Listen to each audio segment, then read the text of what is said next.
कता कता सुनेको प्रेमिल जोडीहरू दक्षिणकाली मन्दिरमा गइसकेपछि छुट्टिन्छ रे। अनि आज चाहिँ उनको स्पेशल जन्मदिन पनि थियो। Alright guys, welcome to my mini vlog. मेरो आजको दिन चाहिँ यसरी सुरुवात हुँदैछ। आज चाहिँ मेरो मायाको स्पेशल जन्मदिन थियो। 1 सेकेन्ड फेरि पनि ह्यापी बर्थडे टु यु काले। सबैजनाले कमेन्टमा ह्यापी बर्थडे भनेर विश गरिदिनु होला।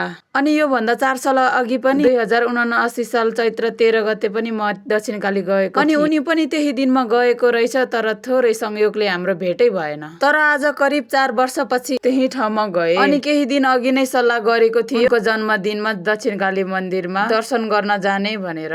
अनि ऊ पनि आउँदै गरेको, म पनि जाँदै गरेको, तर मेरो साथी भने आउन बाँकी नै थियो, किनकि हामी कोही पनि एकै ठाउँ थिएन। उनी बौद्धबाट आएको अनि मेरो साथी इमाडोल सानो गाउँबाट, अनि म सुनाकोठीबाट।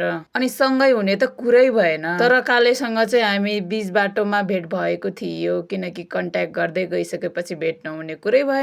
त्यसपछि काले र म चाहिँ सँगै पुगे। तर साथीलाई कुर्दा कुर्दा वाक्क दिक्क लागिसक्यो, तर ऊ भने आएको छैन रहेछ। फोन गर्दा नि उठाउँदैन, मेसेज चाहिँ रिप्लाई दिन्छ, किनकि उसको चाहिँ पठाउनै आउन मानेको छैन रहेछ, किनकि धेरै टाढा थियो। अनि ऊ नआइसकेपछि हामी दुईजना चाहिँ लाग्यो भिडियो बनाउन तर्फ।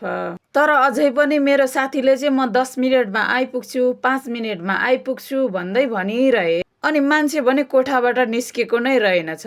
अनि मेरो साथीलाई कुर्दा कुर्दा 2.5 घण्टापछि ऊ आइपुग्यो।